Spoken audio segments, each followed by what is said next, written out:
Tá gravando? Pronto.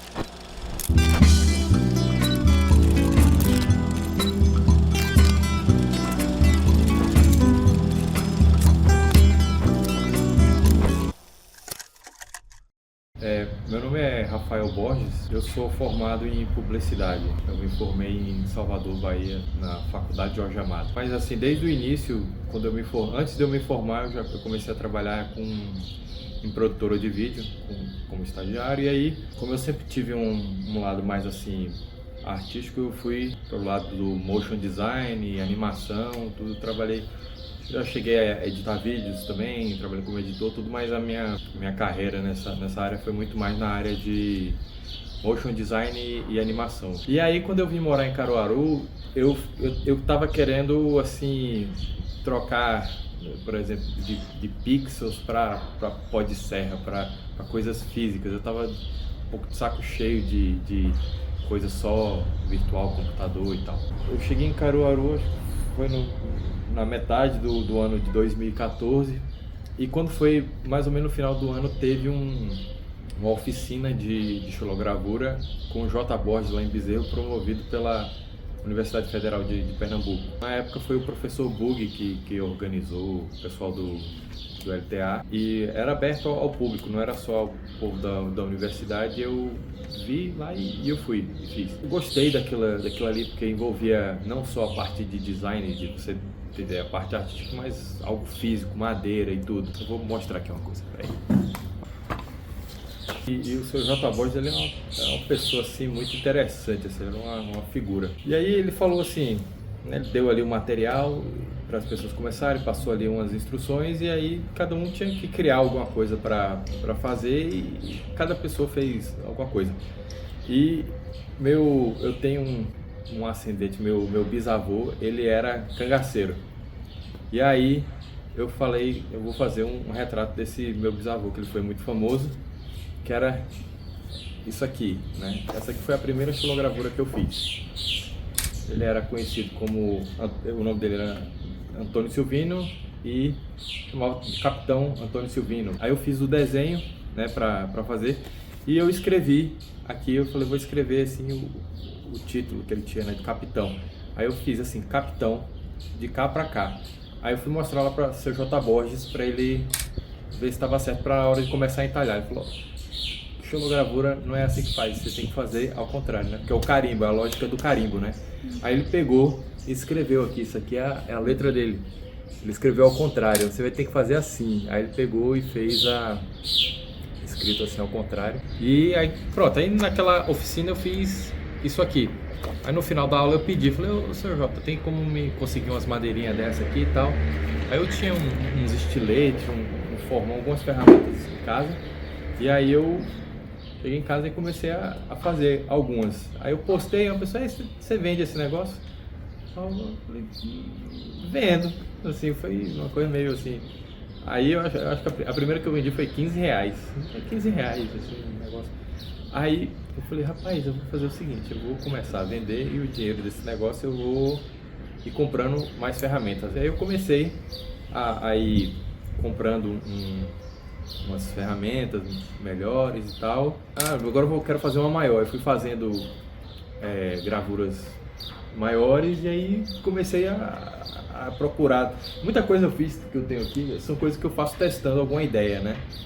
E procurando um estilo, né? Algo que procurando ter uma unidade. Mas eu gosto muito de tentar emular essa estética típica pernambucana, nordestina, mas com alguma coisa diferente. Às vezes na temática, usar uma temática bem inusitada, mas com a estética bem típica do cordel pernambucano.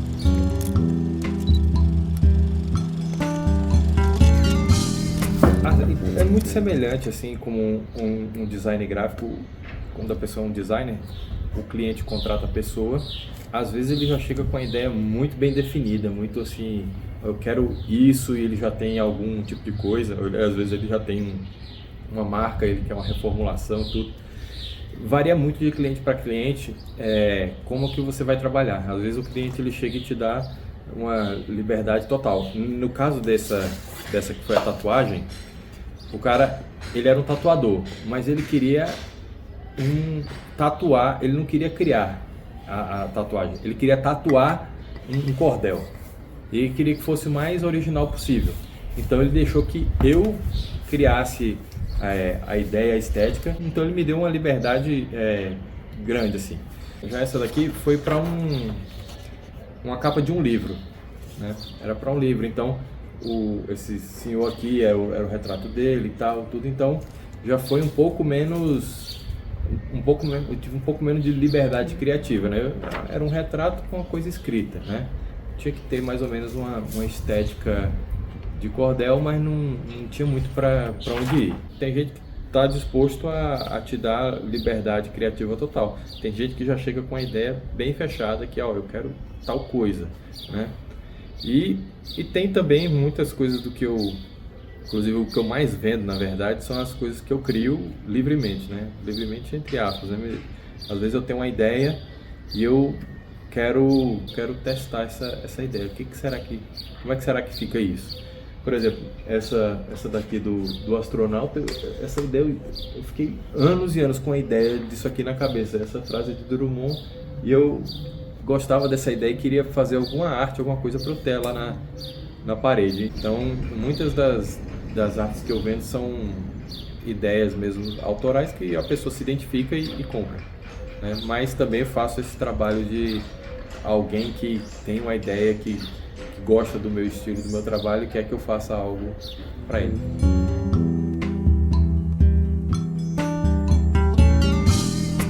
Então, em relação à questão da sustentabilidade, né? A gente trabalha com papel e madeira, né? Sem o papel e sem a madeira não tem como fazer, então não tem como ser muito sustentável nesse quesito.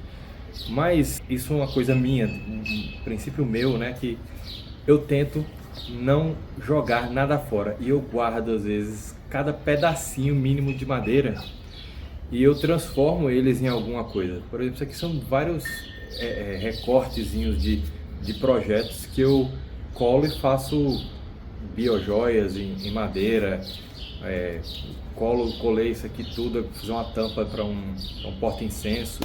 E em relação às xilogravuras, eu não jogo fora as impressões falhadas. Isso aqui foi uma falha, né? A impressão falhou, ficou fraca.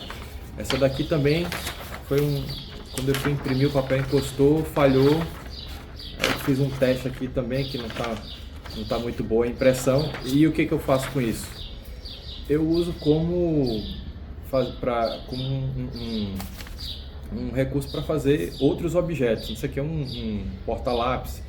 Eu já fiz caixas, eu utilizo isso aqui porque essa tinta aqui ela não é uma tinta muito amigável assim para a natureza e eu tento usar o máximo para fazer o máximo de coisas possíveis. Eu faço com as xilogravuras falhadas, eu faço marcador de livro, eu tento tirar assim o máximo de ideias possível de como eu posso fazer para reaproveitar. Tentar errar o mínimo possível, ter um projeto, ter uma ideia para não começar a fazer uma coisa e ter que descartar aquilo ali. E tentar utilizar as sobras o máximo que for possível. Para entalhar, a gente utiliza ferramentas chamadas goiva, né? Normalmente a gente chama tudo de goiva, né? Mas goiva tecnicamente é essa ferramenta que ela é curva, assim. Essa aqui ela tem só uma curva aqui, mas ela aqui é reta, mas ela serve para entalhar também. Essa aqui é como se fosse uma faquinha, a gente chama de goiva também. Isso aqui é uma goiva bem fininha, em U. Essa aqui também. Essa aqui é uma goiva japonesa aqui. Para imprimir tem a colher de pau e a boneca. Pode ser um pedaço de madeira com feltro embaixo. Isso aqui é muito fácil de fazer. Isso aqui acha na feira por R$2. O rolo de borracha, esse aqui foi feito por mim, esse aqui eu comprei, mas também é algo que não é tão difícil de conseguir. Uma impressora quebrada tem alguns desse aqui. Isso aqui é a tinta tipográfica, coloca assim nos potinhos menores para facilitar, passo num vidro.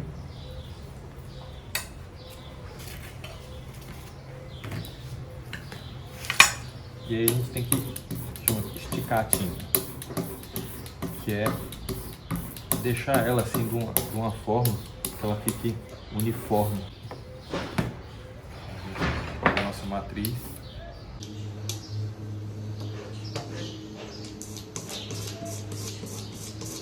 Tem maneiras também, técnicas para registrar a coisa, para ficar sempre no mesmo lugar certinho, né? Eu uso até às vezes fita adesiva e tudo. Só depois vim com uma colher de pau.